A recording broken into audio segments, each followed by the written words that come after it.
Join us today as we talk about Cotopaxi versus Patagonia and what we're calling the elevation battle. We'll talk about what it actually means for a company to differentiate itself in a marketplace and how they can actually go about doing that. Well, Cameron, which company do you know better? Patagonia or Cotopaxi? Yeah. I mean, can you know both companies equally? I mean, I feel like I heard of Patagonia first in college. I feel like that was, if you were like an outdoor granola guy or granola girl or whatever, like that was the thing to wear, was Patagonia. Yeah. And so sometimes I was like, I should get something Patagonia so I could fit in. And then also in college, I did Questival with Cotopaxi, and that was super fun. So, Oh, fun. Yeah. In fact, I think we did it together. Didn't we do No. Questival together? No, I wasn't there. I was really jealous. I wanted to be there, but couldn't. Or you were in Guatemala, weren't you? I was. That's right. That was Yeah. good fun. Do they still do that? I think so. We should do that again because it was so much fun. I had so much fun. Yeah, I would be way down. It's definitely something I've wanted to do before, so let's do it. Yeah. I guess I know both of them equally. I know that they're in the outdoor apparel, outdoor gear, like adventure gear, stuff like that. It seems to me both of them are. That's about all I know. This is not like I don't think I own a single thing of Patagonia or a Cotopaxi. Really? Well, that tells me a lot about you, Cameron. It's pretty obvious. Yep. I remember when we went on a hike together, and I don't think you'll ever go with me again. So, That was good fun. No, it was a lot of fun, and I do hope we do it more often. But primarily, both companies are high quality clothing apparel, I would say. Okay. I remember Patagonia is pretty expensive, right? Yeah, both are pricey, but they cost a lot because one, their brands are both large brands, and two, when you're doing stuff outdoors, you want nice stuff, right? If you're going to go on a hike, if you're going to go on a bike ride, if you're going to be climbing, you want good quality and specific for your needs too. If it's cold outside, you got to have a good quality clothing item for that, and it's going to be very different from what you wear in the summer. Yeah. So both are high quality on brand, but also on quality. High price. Sorry. But they sell essentially the same thing, right? It's just outdoor apparel, backpacks. Yeah. And hiking. Yeah, okay, cool. Yeah, Cotopaxi primarily was backpacks. Okay. That's how they started, but now they're in all apparel, and Patagonia started as a sweater, and we'll get into that a little bit later. Okay, cool. Yeah, well, walk me into it. So you obviously know a lot more about these two companies than I do. Educate me, Daryl. Yeah. Educate me. I don't know who these people are. Yeah, so I know quite a bit about both of these companies. Cotopaxi is a really cool company. It started in Utah, which is why it's so large here, by a guy named Davis Smith. I've heard of him on LinkedIn. Yeah. And he is a big figure in Utah. He really has just... he came up to USU and did some presentations there. I know he's done presentations at other universities. He's very willing to be a motivational speaker or to, I think the event that you just talked about, Questival, right, is put on by Cotopaxi. So, and that's not just a Utah thing. They do Questival outside of Utah. But they have these large events here in Utah because of Cotopaxi. So, but his story is he grew up in Latin America, specifically in Peru. He spent a lot of time. And the reason he built the company was as a young boy, he remembered seeing, one story he says, he's like, he saw a young boy bathing in a super dirty canal where people wash clothes, where animals drink. And for him, it was like, oh, wow, like this is awful. Like this, there Right. needs to be a fix for this. So, for him, he wanted to fight poverty, and that led to the idea of helping build a business to help people to do that. So he created the backpack through the help of mentors and mostly to help people there get. I think every backpack they sell, they donate. So it is very much a social purchase for a lot of people. Whereas with Patagonia, their story is completely different. Their founder was very much an outdoorsman. Like, he didn't even want to start a business, I'm sure. Like, that wasn't his main goal. Like, he loved climbing. Like, he loved being outdoors. He's one of those people that if they could, they would literally spend 100% of their time on the mountain, right? Like, they would be a hermit if they could, right? Right. And that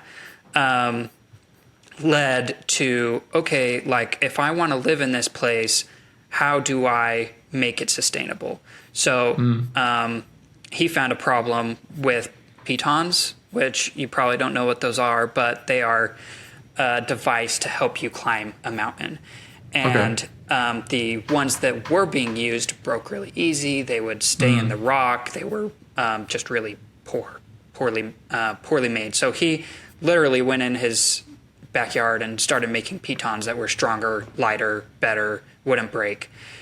Oh wow! And he did it on. He like taught himself how to do this.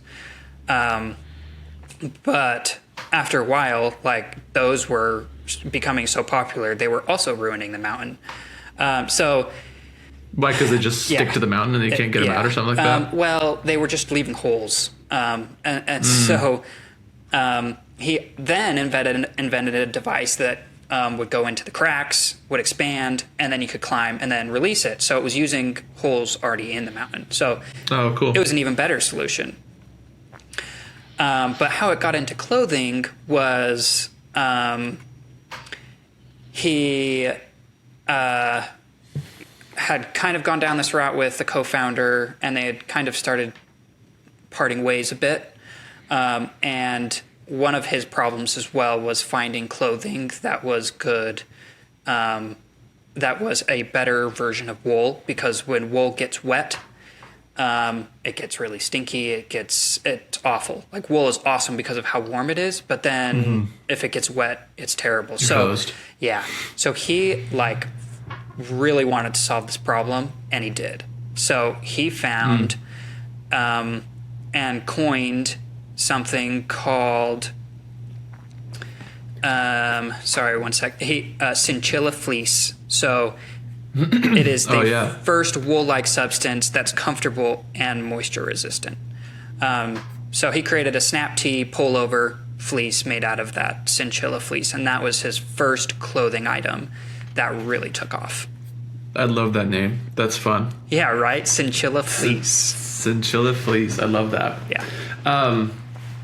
Cool. And is that like down stuff, or that the fleece isn't down? So that's just, I answered my own question. Yeah, very wool-like, just moisture resistant as well. So gotcha. So yeah, that's really what spurred Patagonia along.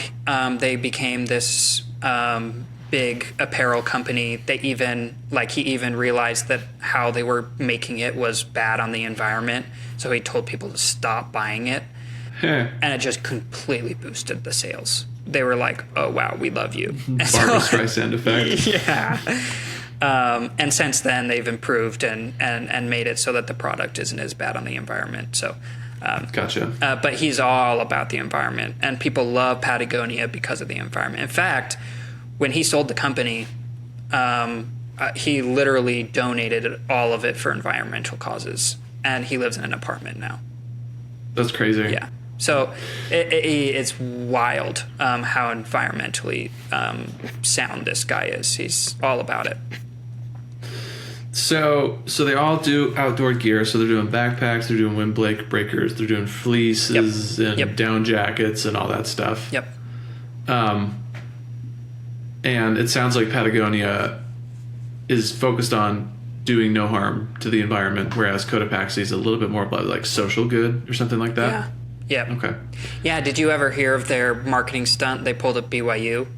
No. What? Oh, actually, I have heard of this. What did they do? I don't know what they did. Yeah. So this is how it started for Cotopaxi. How it got big. They literally got a llama and let it loose on BYU campus. Yeah. What a guy. Yeah. Just no messaging, no anything. Like nobody knew why there was a llama on campus, but it was going all around. The llama's their logo, right? Yeah, it is now. It wasn't before. It became their logo because of that. Oh, yo, so the llama stunt informed the logo? Correct. That's funny. Yeah. Crazy.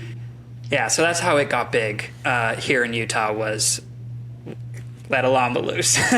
Let a llama loose. What a guy, man. I love that. Okay.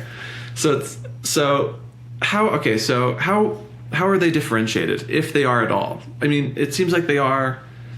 I know very little about this. How are they differentiated in your eyes? Well, let's maybe take a look at their websites and see what they say about themselves.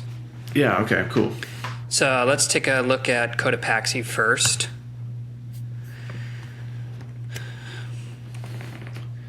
Beat the heat on the trail. Okay. Yep, so beat the heat on the trail in lightweight hiking apparel and packs. So Cool. You know, you got a little bit of lightweight. Your products are... It's good hero language. Yeah, especially for summer, right? I mean, we're headed into summer here. That's great. Great message. Great hero language. Shop by category. Packs, women's, men's, new arrivals. So just jumping right into the shop like you love. I know, it's my favorite. It's not his favorite, and actually. I know. And here you see all the backpacks. I do remember that they're like the Cotopaxi backpacks are like obnoxiously bright colors. Yep. And patchwork. Okay, yes. Cool. Super bright and really long, right? Mm. So, you know, people will like use these as their normal backpacks. Yeah. And it's I almost seeing cool. That a lot on campus. Right? Like, oh, you have a Cotopaxi backpack. Like, that's cool. Like, that's pretty unique to use that as your backpack because of the bright colors. And how long it is, right? Like, look at this adventure travel pack for $300. Like, that's a really long backpack. Yeah. Okay. Interesting. Oh yeah, that is a long backpack.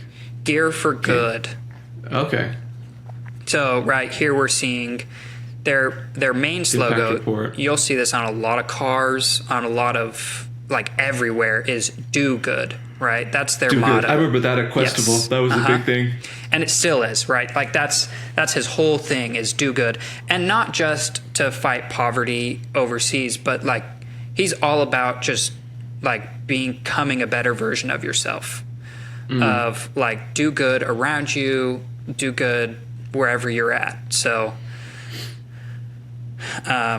so that's a big part of his messaging for sure.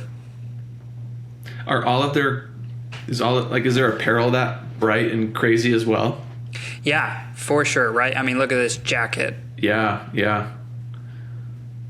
That's crazy. Yeah, okay, cool. I like that as a differentiator, as a product differentiator. Yeah, definitely. I don't know how you would message that exactly. But I do dig that. I think that's cool. What about what does Patagonia say? Yeah, let's look at Patagonia. All right, black hole bags. Black hole bags. So, my least favorite thing. Just you don't one like the black product, hole bags? right? No, they're great, but right, all you're doing here is highlighting one of your products, right?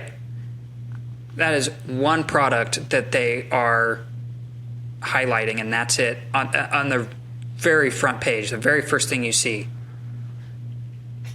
It's good. It's good hero language for the black hole bag. Gear haulers that live for wear and tear. Yeah. Cool. Yeah. I that's dig that. great. That's good hero language. I dig.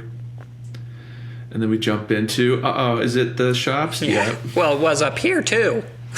Yeah. Shop all, right? Web specials, men's, women's, kids and baby. Packs and gears. Gear, shopped, used, food, books. Oh, books. What the fuss? Shorts that go the distance. Distance, lasting performance for all the ways you can run. Okay, cool. That's good. That's good hero language too. But Yeah. like, I'm not seeing the differentiation here. No, for them. me neither. I mean, Cotopaxi, just by virtue of their products being visually different, you get it.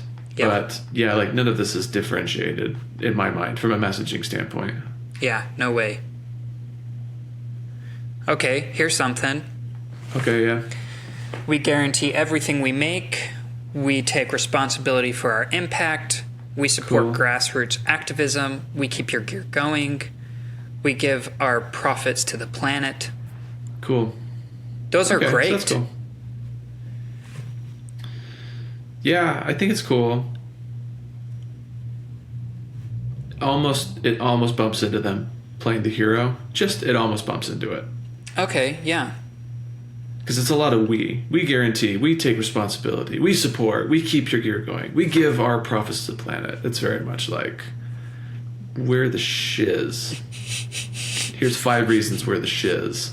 Not saying it's not cool. I just think the messaging could be different. They could flip this into some type of a positive for the customer instead of Yeah.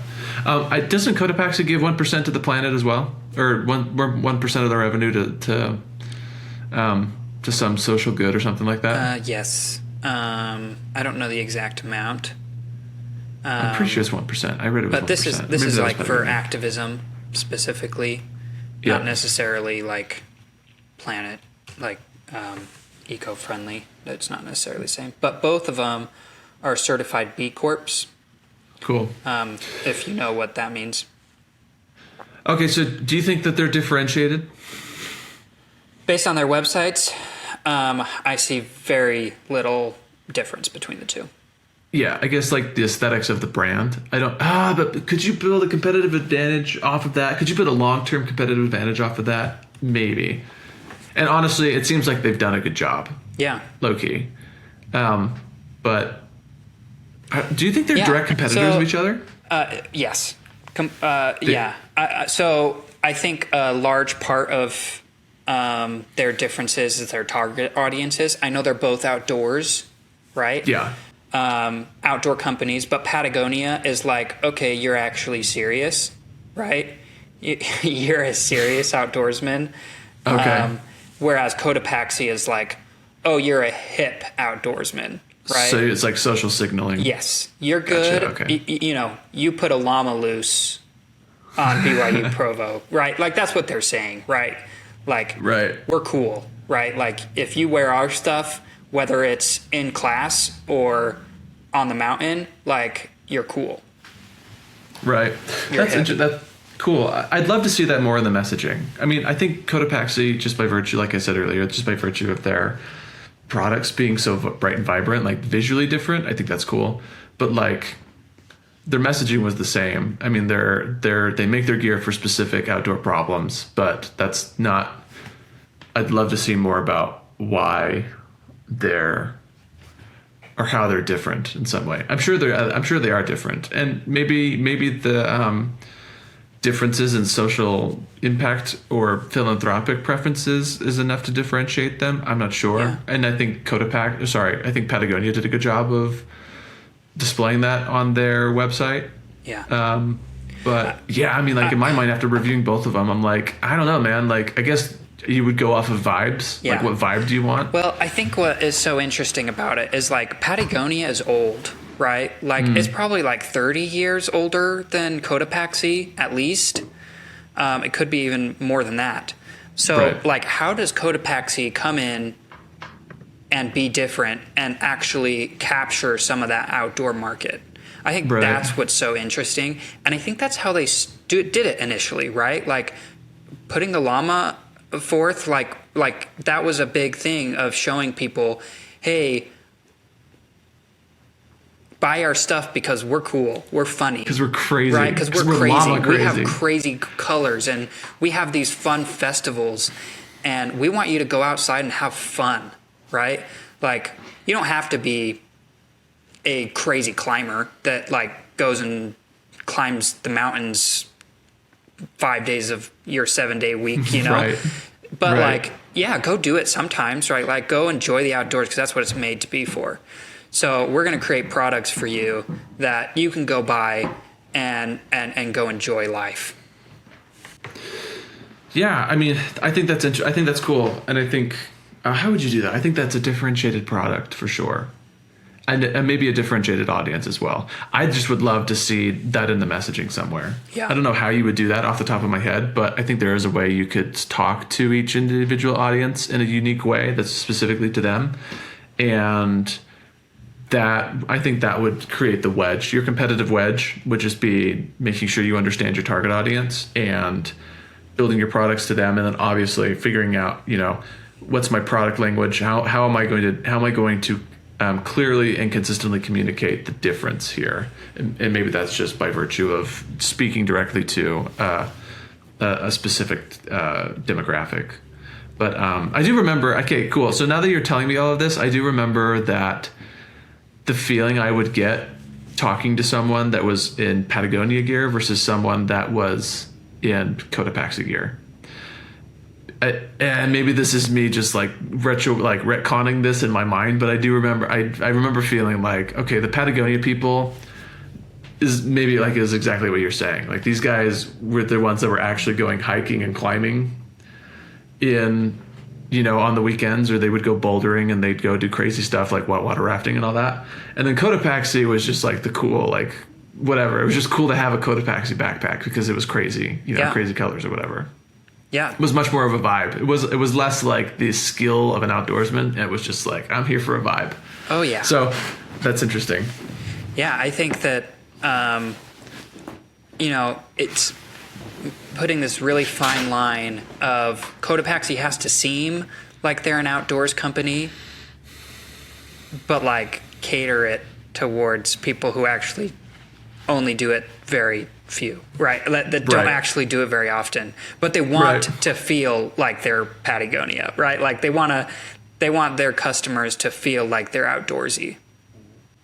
Yeah, yeah. Make them feel like they're outdoors. Yeah, I would just love to see that in the messaging. And I agree with you. Your critique of like these large online stores, where it's just they just throw you right into shopping, and they don't take any time to drive their competitive wedge in with messaging. I totally agree with you. You have this big real estate. Like you should be constantly reinforcing your difference. And the way you do that is primarily through words. So you need to dedicate some screen real estate to talking about how you're different, talking to your specific target audience. So if it's true that like that's kind of the strategy that they're taking, and that's there's a difference in target audience, I'd love to see the messaging in social media and on their website come through a little more. I don't know. What about you? How would you if you were working with either of them? What would you do? Both companies are Cotopaxi specifically is a really good use case of how they started different and have become Patagonia. Interesting. I think that originally Cotopaxi geared more towards a specific market like we've been talking about. But the larger they've grown, the bigger their products have become, right? They've horizontally integrated, gotten more and more products, became larger and larger, and instead of niching down, they've gotten bigger and bigger. Yeah. So they've widened. Yes, they've widened instead of narrowed. So what I would like to see is the opposite. I would really like to see them niche down a little bit more again, even if that means selling fewer products, niching down on the ones that you really do well, even if that's just backpacks, right? Right. And really catering to a specific audience. I would agree. That's interesting. I think I'd be interested. I need to look into this, but I wonder if since they started super niche, since Cotopaxi started super niche, that allowed them to grow into the giant juggernaut that they are. How big are the companies in terms of revenue? Are they comparable, or I would imagine Patagonia probably is significantly bigger than more. Yeah. Okay, and part of that problem is Cotopaxi's big here in Utah, and it's becoming a big national brand, but the bigger it gets, it's not going to beat out Patagonia users over in Australia or over in, big outdoors places because they're not niche anymore, right? Cotopaxi's not cool over there. They didn't have a llama hanging out on their campus over in Italy, right? Like they don't have that coolness factor to them there. So if they niche down on their backpacks or on something like that, I feel like they could have broken that barrier in other places. But because they're not doing it, they're probably not going to break that barrier. Yeah, I mean that changes things for me, because I was gonna say they could just like now that they're both big enough, maybe Cotopaxi's differentiation strategy at the beginning paid off. But if Cotopaxi's still lagging behind Patagonia in revenue and size, I think they still definitely should be niching down. They should still definitely go after a really hyper segmented target audience and grow that way, because that's the only way they're going to steal anything from Patagonia, is if they niche down and serve and find some underserved sub segment of Patagonia's market. Yeah. Which is maybe just the vibes people. I'm just here for vibes. Yeah. Because that's more fun. Like Cotopaxi is visually way more fun than Patagonia. It's not as serious. It's fun. Yeah. Thanks for joining us for Differentiation Wars. This war against Cotopaxi and Patagonia isn't over. We'll see where they decide to go next. And if you're having problems differentiating your brand, order a message audit today to see how you stand up against your competition.